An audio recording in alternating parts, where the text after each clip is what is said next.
Welcome to this custom deep dive. If you're tuning in today, you are probably looking for a really clear, thorough, and frankly jargon-free breakdown of a profoundly complex global crisis. You want the whole board laid out for you without, drowning in the absolute information overload we're all dealing with right now. Yeah, exactly. Because we are looking at a massive stack of material today, centering primarily on a really remarkably detailed BBC News broadcast.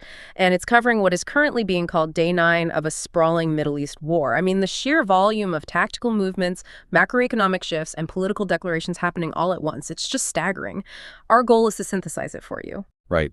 But before we get into the actual mechanics of Day 9, there is something I need to state very clearly to you, the listener. Your sources contain politically charged actions and statements involving international leaders across the political spectrum, from U.S. President Donald Trump to U.K. Prime Minister Keir Starmer. As always, we are not here to take sides, endorse any policies, or validate the political viewpoints presented. Our mission is strictly impartial. We are here to clearly report and unpack the facts, statements, and events exactly as they are laid out in your source material. Yeah, we're just looking at the stated motivations, the geopolitical context, and the recorded outcomes. Nothing more, nothing less. Okay, let's unpack this. We're looking at four incredibly volatile pillars holding up this current crisis. First, a monumental leadership succession in Iran happening under literal fire. Second, a devastating military campaign with strategic goals that seem to be violently clashing with each other. Third, a looming global economic shockwave that is actively hitting your wallet. And finally, the sudden, honestly rather shocking fracturing of the historic U.S.-UK transatlantic alliance. And I think the ground reality in Iran is really the only place we can logically start, because the physical and the political landscapes of the country are undergoing these seismic shifts at the exact same moment. So following the assassination of his father, Ayatollah Khamenei, Mojtaba Khamenei has officially been named Iran's new supreme leader. Right. And it is so crucial to understand exactly who Mojtaba is. The reporting paints a very stark picture here. He isn't some, moderate reformer stepping in to de-escalate the situation.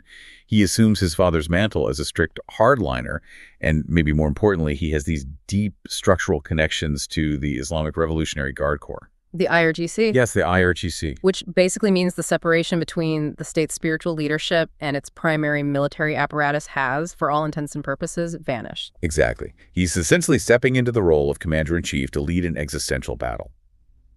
And the external framing of his succession is just as intense.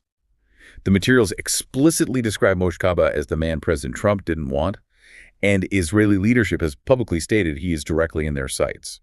What's fascinating here is the timing.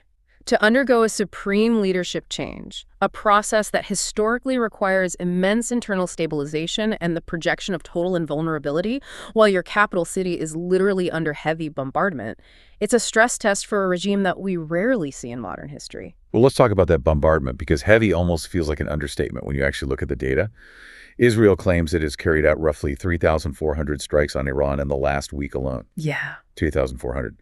The BBC Verified team has independently confirmed visual evidence of over 100 specific targeted areas, and the human toll is climbing so rapidly. The Iranian ambassador to the UN reported more than 1,300 civilians killed since this began. And when you map out those 100 confirmed areas, a very distinct strategic pattern emerges. It's not just command and control centers or air defense batteries being hit. There is a massive, systematic dismantling of Iran's oil infrastructure.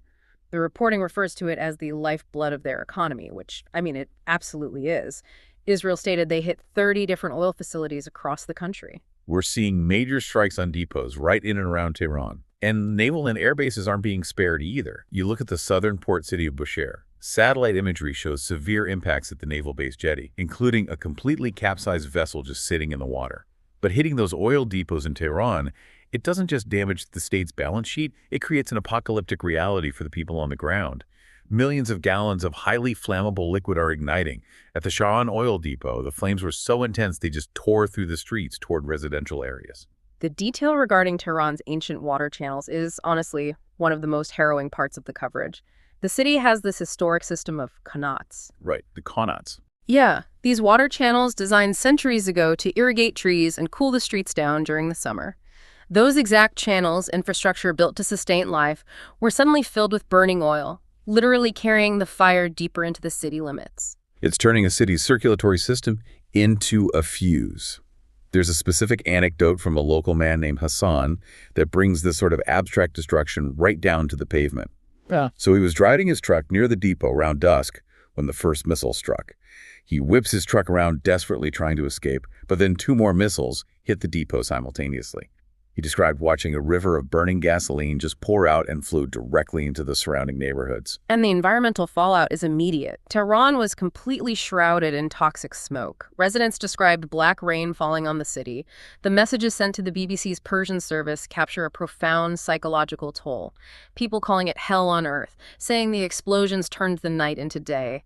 Others mention the constant suffocating smell of burning chemicals and literally being unable to see the sun through the smoke layer. Yeah, when one resident just said, "I'm very tired, I've been indoors the whole time." It's a total collapse of basic existence. So you have Mojtaba Khamenei consolidating absolute power over a country where the sky is raining black and the economic infrastructure is burning. But here's where we need to pivot. How does all this physical destruction actually align with the strategy of the forces dropping the bombs? That is the pivotal question, and it reveals a lot of strategic dissonance. The stated objectives from the U.S. and Israel fall into 3 main buckets. Number 1, prevent Iran from rushing to a nuclear weapon. Number 2, destroy their long-range missile capabilities. And number 3, and this is the crucial one, provide a golden opportunity for the Iranian people to rise up and enact regime change. Look, I have to push back on that last objective based on historical precedent. The idea that a massive civilian casualty heavy bombing campaign will naturally trigger a democratic uprising. I mean, has that ever actually worked? Usually when a country's being bombed, even by an enemy of a despised regime, you see a rally around the flag effect. It hardens their resolve. It's a highly contested military theory, to say the least. The underlying assumption is that by destroying the state's apparatus of control, you create a vacuum for the populace to exploit. But as we just discussed, Mojtaba Khamenei's deep ties to the IRGC suggest the state's control apparatus is actually consolidating right now, not fracturing. And Iran isn't just absorbing these 3,400 strikes passively either. The chessboard is incredibly active. They are actively fighting back, and they're successfully crossing borders.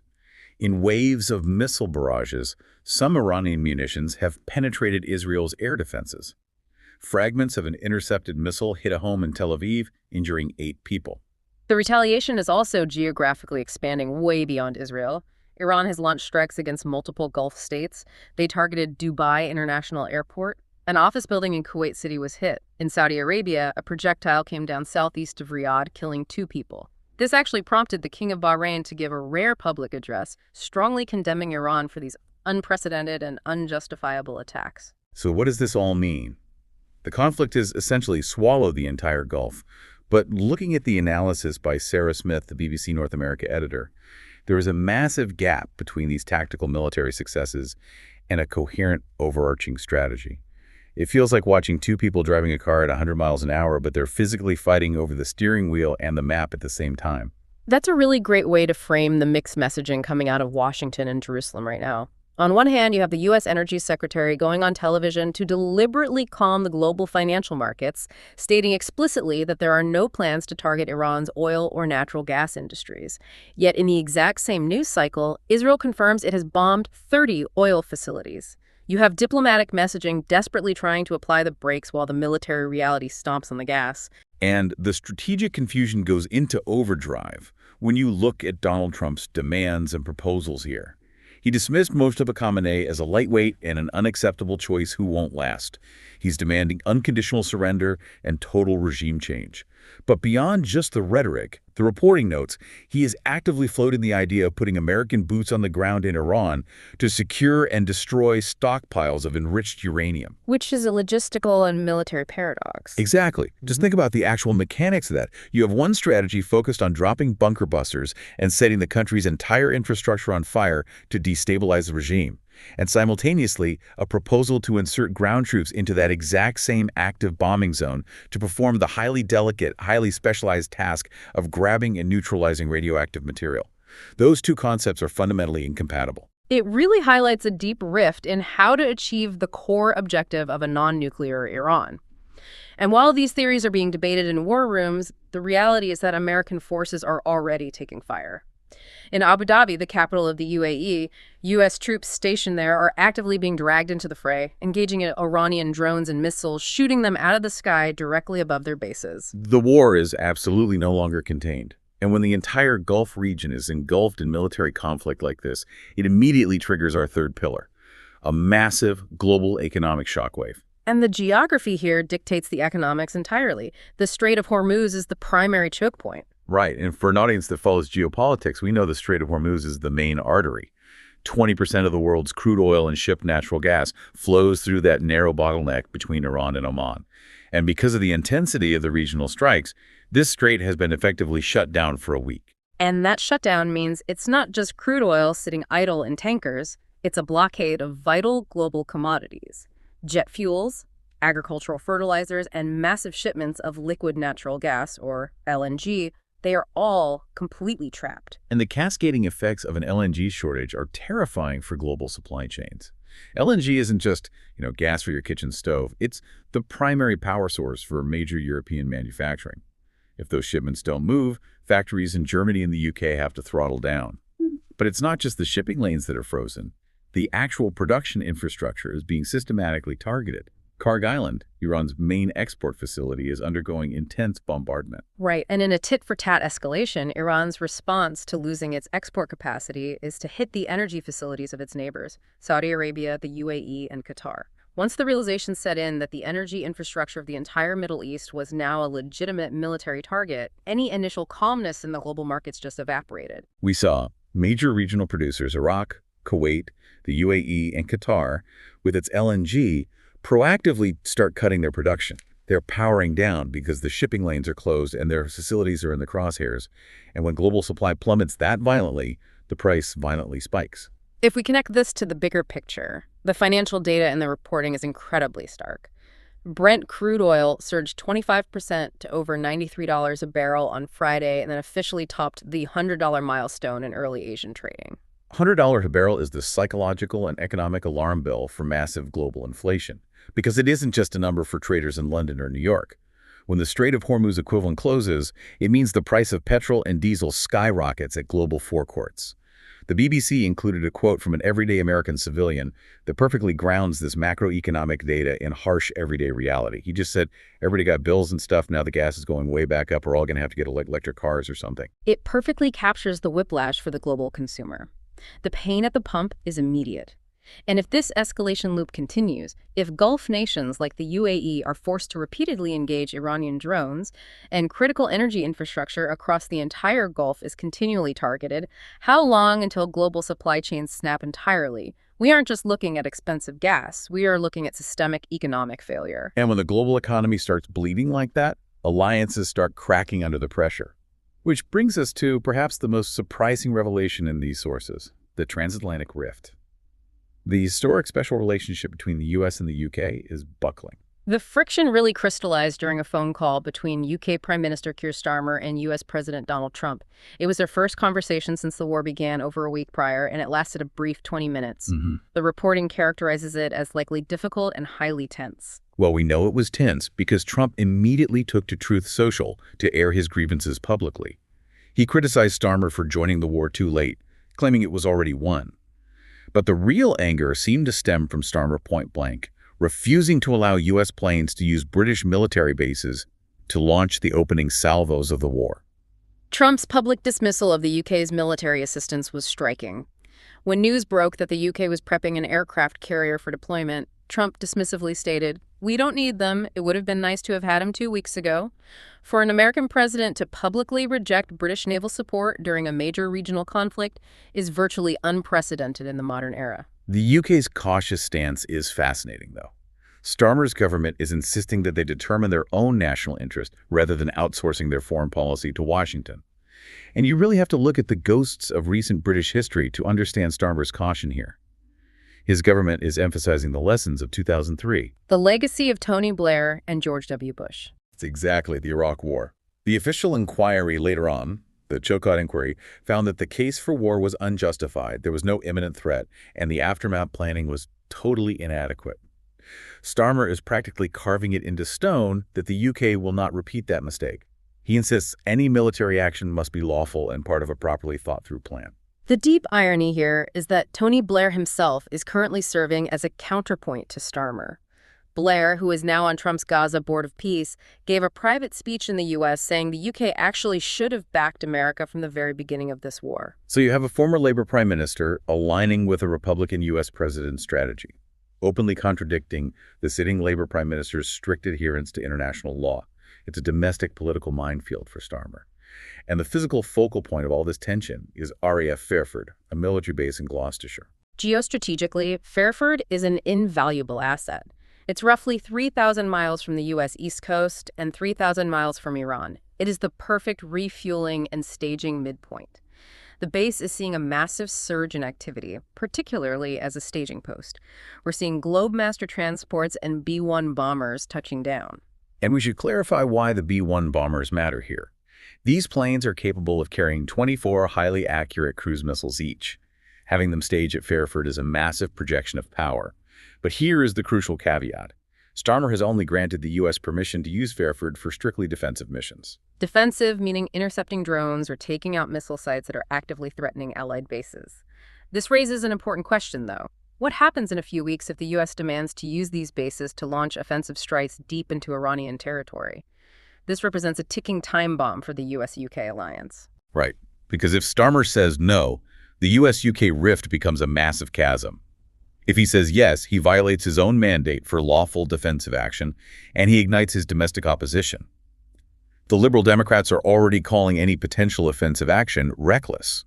And Reform UK is playing a very tricky political game, saying British airmen shouldn't be endangered unnecessarily while simultaneously criticizing the government for the slow deployment of military assets. Which leads to perhaps the most darkly ironic detail in the entire intelligence packet regarding UK military readiness. Here's where it gets really interesting. The HMS Dragon. You have a highly advanced British destroyer that is supposed to be deploying to protect Cyprus. But it's stuck in port. Why? Because according to the sources, they literally can't get welders and spare parts. It perfectly encapsulates the gap between diplomatic posturing and military reality. The United States, a global superpower, is demanding immediate backup, and their primary historical ally has a vital warship grounded due to a lack of basic maintenance personnel. Though, to be fair to the UK military, they are engaged tactically where they can. British jets did successfully shoot down an Iranian drone heading toward Iraq. So they are operating defensively, but they are clearly struggling under the weight of the broader strategic demands and domestic political pressures. We've covered a tremendous amount of ground today. We have. Let's just briefly recap the intense journey we just went on. We started in the smoke-choked streets of Tehran, watching ancient water channels carry literal fire through the city as Mojtaba Khamenei, backed by the IRGC, ascended as a hardline supreme leader. We examined the massive strategic disconnect of a military campaign trying to simultaneously bomb a nation into regime change, while diplomatic channels desperately try to calm the global markets. We traced how the closure of the Strait of Hormuz and the systematic targeting of energy infrastructure sent Brent crude rocketing past $100 a barrel, threatening to snap global supply chains entirely.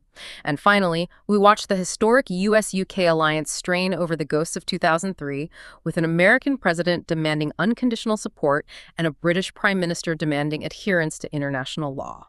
All these sources paint a vivid, frankly chilling picture of a multi-front crisis operating without a clear off-ramp or coherent exit strategy. And that leaves us with a final provocative thought for you to mull over as this situation develops. We've seen the physical and economic infrastructure of Iran systematically dismantled while a new, deeply hardline supreme leader takes the helm. When an unyielding military-backed leadership inherits a country where the economy has literally gone up in smoke, what does a nation with absolutely nothing left to lose do next? It is the defining geopolitical question of this entire conflict. Thank you for bringing us this vital stack of sources today and for trusting us to help synthesize them. Keep asking questions, keep looking past the headlines, and we will be here to help you dive deep into whatever you bring us next. Take care.